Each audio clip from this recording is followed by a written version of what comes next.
अस्सलाम वालेकुम all of you. उम्मीद है कि आप सब खैरियत से होंगे और आप सबको मैं वेलकम करता हूं अपने यूट्यूब चैनल पर। लास्ट वीडियो में हमने बात की थी HTML एलिमेंट्स के बारे में और आज हम बात करेंगे HTML एट्रीब्यूट्स के बारे में। आज जो हमारा पूरा का पूरा टॉपिक हुआ HTML एट्रीब्यूट्स के ऊपर बेस करेगा। इससे पहले मैं आप लोगों को ऑलरेडी एट्रीब्यूट्स के बारे में बता चुका हूँ जिसमें आपने एट्रीब्यूट्स यूज़ किए थे, जैसे कि SRC एट्रीब्यूट आपने यूज़ किया था, सही है, और href एट्रीब्यूट यूज़ किया था। तो आज की वीडियो में उसकी रिवीजन भी होगी और कुछ मज़ीद एट्रीब्यूट्स के बारे में आपको बताऊंगा। तो बगैर टाइम वेस्ट किए हम अपनी वीडियो को स्टार्ट करते हैं।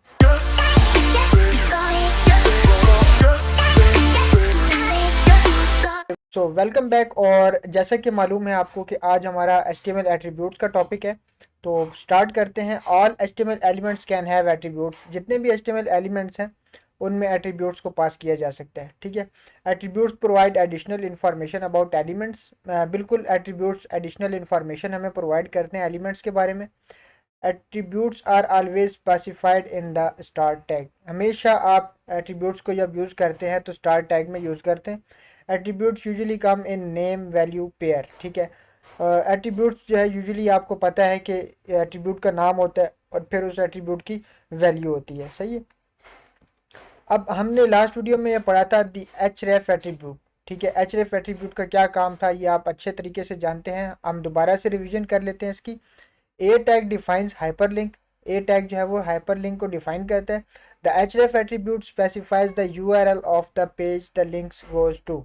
href एट्रीब्यूट क्या करता है, ये स्पेसिफाई करता है URL को, ठीक है, जिसके ऊपर आपको जाना होता है। जैसे कि यहाँ पे आपने लिखा हुआ है, एक टैग आपने लिखा हुआ है, उसके अंदर आपने href एट्रीब्यूट यूज किया है और ये उसकी वैल्यू है www.google.com और ये आपके एलिमेंट का कंटेंट है और यहाँ पे आपका टैग ये वाला ए का टैग जो है वो क्लोज हो रहा है, सही है। तो विजिट गूगल, इस विजिट गूगल के ऊपर जैसे ही आप क्लिक करेंगे तो आप गूगल की वेबसाइट के ऊपर चले जाएंगे। तो ये इसका पर्पस है बेसिकली, ठीक है। तो इस तरह से आपने href एट्रीब्यूट को यूज करना है। आपकी मजीद कंफ्यूजन भी क्लियर हो चुकी होगी कि href जो है यहाँ पे क्या है, नेम है एट्रीब्यूट का और ये जो है ये वैल्यू है एट्रीब्यूट की, ठीक है। इसी तरह से आपने SRC एट्रीब्यूट को यूज किया बहुत अच्छे तरीके से। IMG टैग जो है वो बताता है कि इमेज को आपने किस तरह से HTML पेज में डिस्प्ले करवाना है और SRC एट्रीब्यूट जो है वो पाथ को डिफाइन करता है बेसिकली कि कौन सी पाथ पे ये वाली इमेज मौजूद है, ठीक है। तो इमेजेस आप लाइव भी लगा सकते हैं। फॉर एग्जांपल आप किसी वेबसाइट पे गए हैं, वहाँ से आपने उसका लिंक कॉपी किया, यहाँ पे आप इसको SRC में डिफाइन कर सकते हैं, यहाँ पे रख सकते हैं, ठीक है। और दूसरा तरीका ये है कि आप अपने फ़ोल्डर में या जिस फ़ोल्डर में आप काम कर रहे हैं, जिस प्रोजेक्ट पे आप काम कर रहे हैं, वहाँ पे भी आप इमेज को रख सकते हैं और वहाँ से इसको लिंक करवा सकते हैं, ठीक है। ये बहुत डिटेल में मैं आपको ऑलरेडी बता चुका हूँ। अगर आपको समझ नहीं आई तो आप काइंडली वो वीडियो मेरी लास्ट वाली लाजमी देखिएगा। उसके बाद विड्थ एंड हाइट एट्रीब्यूट, ये भी हम ऑलरेडी यूज़ कर चुके हैं कि अगर आपने इमेज यूज़ की है और उसकी विड्थ और हाइट आप देना चाह रहे हैं तो आप विड्थ एंड हाइट एट्रीब्यूट का यूज़ कर सकते हैं, ठीक है। ये भी मैंने आपको लास्ट वीडियो में बहुत अच्छे तरीके से समझाया है। अगर आपको कोई कन्फ्यूजन है इससे रिलेटेड तो आप मेरी लास्ट वाली वीडियो लाजमी देख लीजिएगा। उसके बाद ऑल्ट एट्रीब्यूट, ये भी हम ऑलरेडी यूज़ कर चुके हैं, ठीक है। इसका पर्पस क्या होता है मैं अभी इतना सारा रीड नहीं कर रहा, लेकिन आप रीड कर सकते हैं, मैं आपको बता देता हूँ। देखिए, आपने SRC का एट्रीब्यूट यूज़ कर लिया और यहाँ पे आपने पाथ डिफाइन कर दिया कि ये वाली इमेज है। फॉर एग्जांपल किसी वजह से इमेज डिस्प्ले नहीं होती तो उसकी जगह पे ये ऑल्ट का मतलब है अल्टरनेटिव। अल्टरनेटिव जो टेक्स्ट है वो शो हो जाएगा, ठीक है। उसमें लिखा हुआ आ जाएगा कि पिक्चर तो शो नहीं हो रही लेकिन गर्ल विद अ जैकेट, इस तरह इस नाम से कोई इमेज जो है वो यहाँ पे डिस्प्ले हो रही है लेकिन इस वक्त हो नहीं पा रही, ठीक है। तो आल्ट जो है वो बेसिकली आपकी इमेज को डिफाइन कर रहा होता है अगर आपकी इमेज यहाँ पे शो नहीं हो रही किसी भी वजह से, ठीक है। तो ये भी मैं लास्ट वीडियो में अच्छे तरीके से बता चुका हूँ विद एग्जाम्पल विद प्रैक्टिकल, तो आप इसको लाजमी देखिएगा। उसके बाद अब हम बात करते हैं लैंग एट्रीब्यूट की। लैंग का मतलब है basically language.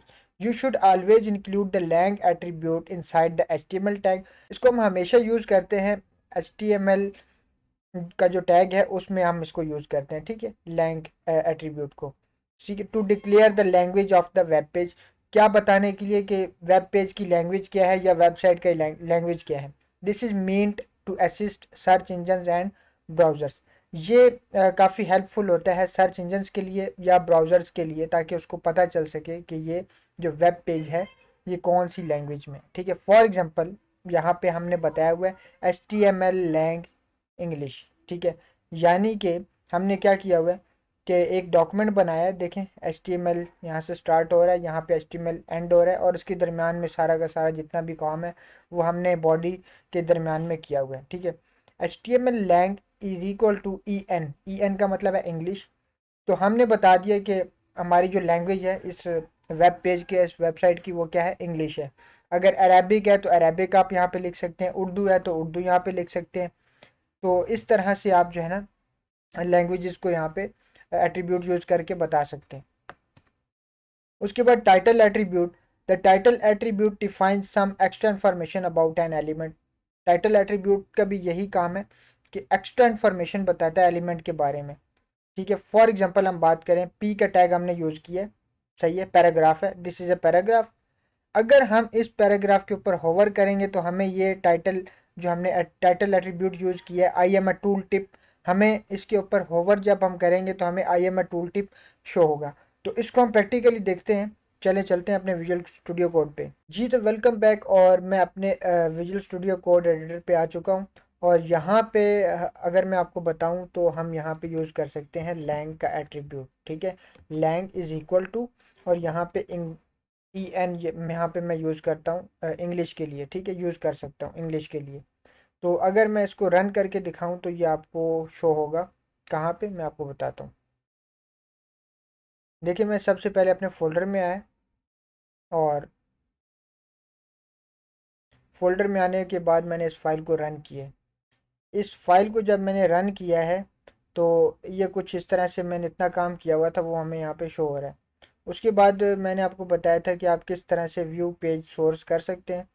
View page source जैसे ही मैंने किया तो ये देखें लैंग मुझे यहाँ पे शो हो रहा है इंग्लिश। ठीक है, अब ये क्या है कि ये ब्राउज़र के लिए हेल्पफुल है, ताकि उसको पता चल सके कि ये जो वेब पेज है या वेबसाइट है वो कौन सी लैंग्वेज में। ठीक है, उसके बाद मैं आपको बता रहा था टूल टिप के बारे में। ठीक है, टाइटल का एट्रीब्यूट जो हम यूज़ कर रहे हैं, तो देखें यहाँ पे मैंने टाइटल का एट्रीब्यूट यूज़ किया, और यहाँ पे मैं लिख देता हूँ दिस इज़ अ पैराग्राफ। ठीक है, ये मैंने लिखा, सेव किया, और उसके बाद अभी मैं आपको दिखाता हूँ कि क्या डिफरेंस आपको वहाँ पे मिलेगा या क्या डिस्प्ले होगा। मैं ब्राउज़र में जाता हूँ और यहाँ पे मैं जाके इसको रिफ्रेश कर देता हूँ। ठीक है,